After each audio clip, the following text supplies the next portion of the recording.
In the previous video on insert effects, we described the situation where we had one effect that we really liked and had parameters that we'd really spent lots of time over, and we wanted to share this effect with lots of different tracks.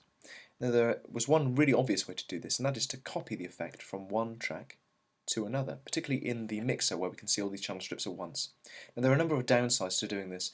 The first one, and the most important one, is that if we create lots of new effects, if we copy this from one track to another by using the Option key, then we create lots of entirely separate effects. And at the moment they're identical, but as soon as we change the parameters for one of those on their control panel, it is not going to be the same as the other tracks. And ideally, if we're using effects like delays and reverbs, we want these parameters to be the same, because we want our tracks, all of them, maybe some of them, to share the same kind of acoustic space, and we want to be able to have those parameters affect all of our reverb units or all of our delay units.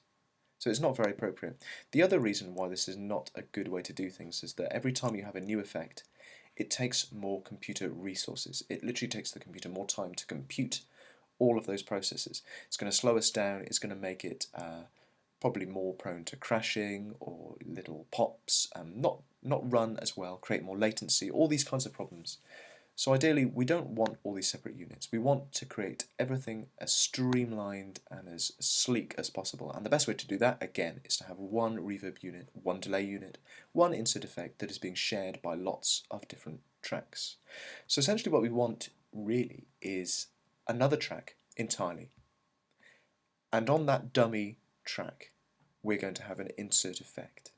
We're going to have our delay, we're going to have our reverb, whatever we want, on that dummy track. And to this dummy track, we're going to send lots of data from lots of different tracks to this dummy destination. Now to create my dummy destination, I go up to Options here in the mixer and click on Create New Auxiliary Channel Strip.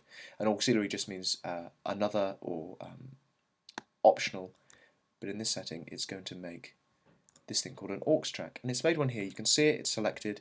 I can change the name to something a bit more meaningful. Let's just scroll out a second. There we are. Let's double click, rename it Reverb, because this is my dummy destination, and on this track I'm going to create actually an insert effect here, a reverb, just like I would in a normal audio track, except this is not an audio track. It does not look the same, and it does not have the same little icon. This is an audio track icon, and this is an aux track icon. This aux track does not have any data on it.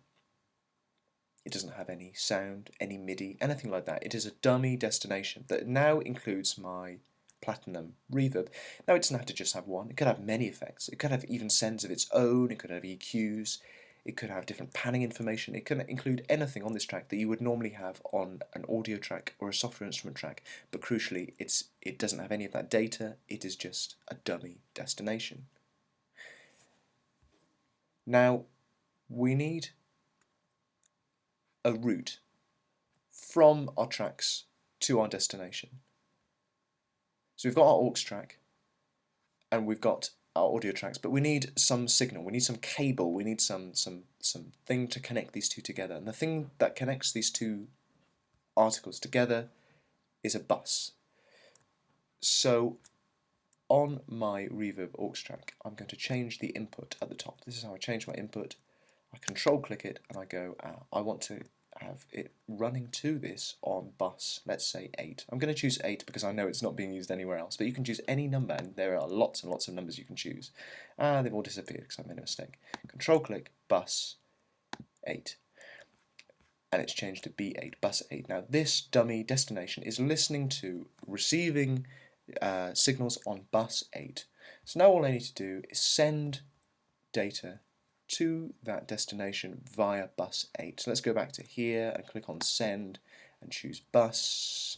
Scrolled in too much for my own good. Bus 8 reverb. And you can see it's put a little label, and that label is the name of the aux track, so it gives us a kind of a heads up of where it's going. So there we've got our send bus 8, and to send some data to it, we click in this little dialog and increase it, just as we would click and drag up and down, or double click and change this value on the keyboard. And that's all there is to it. Now we know that minus 10 dB is being channeled off this track, is being tapped off this track at this point in the series in my channel strip, and it's going to come from this audio track via bus 8 to this dummy destination. This dummy destination is listening to bus 8, and then this platinum verb is going to be applied. And from that bus 8, it's going to go through this reverb, through anything else that is on this track, and go to the stereo out, just like all of the other tracks are going. So it's going to end up in the same place eventually, but it's going via the bus and via this track. So what is a send effect? A send effect is essentially an insert effect, but crucially a send effect is an insert effect on an auxiliary track somewhere else in the mixer. Now crucially we can send lots and lots of data. So here are some buses. They've been bypassed, they're off. They could some other point in my mix. If I click on here, I can create another bus send. There we are, bus 8. Fantastic. So I can send different values from different tracks to that same bus, which goes to this auxiliary track. Okay, now I'll explain this as the long way round. That is the long-winded way of doing things. The slightly easier way of doing things is to say, click on this empty bus send slot here on this track, click on that, go to bus, choose a bus that is empty, and you'll know it's empty because it won't have this label on it. So let's bus 1 is actually empty. Let's click on bus 1.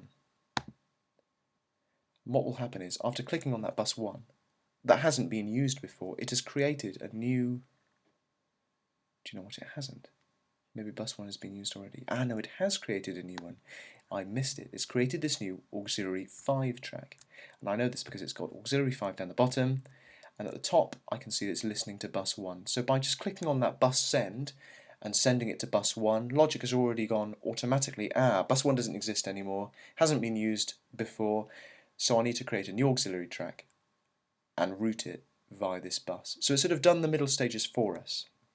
So now I can create my insert effect on this track, say filter, maybe change my name of the aux track so it's obvious what I'm doing, go back to this other track and route it to that filter. Now there's one more thing to say about insert and send effects. Insert effects happen in series. So if we go to my, in fact let's create a reverb here. Reverb, Space Designer, Stereo. So here's my Space Designer, it's convolution reverb as an insert effect. Now it's being created in series.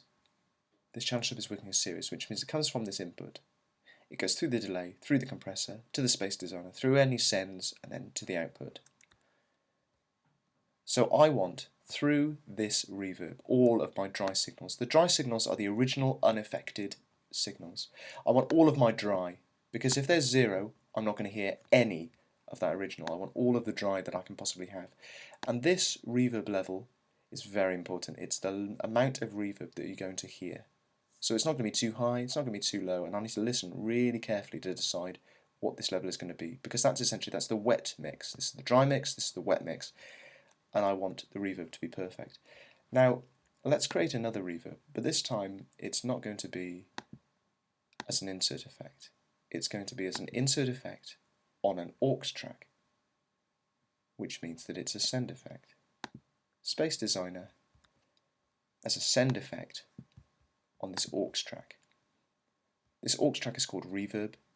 It's routed via bus 8, and bus 8 is being sent to from channel 1, track 2 and track 1.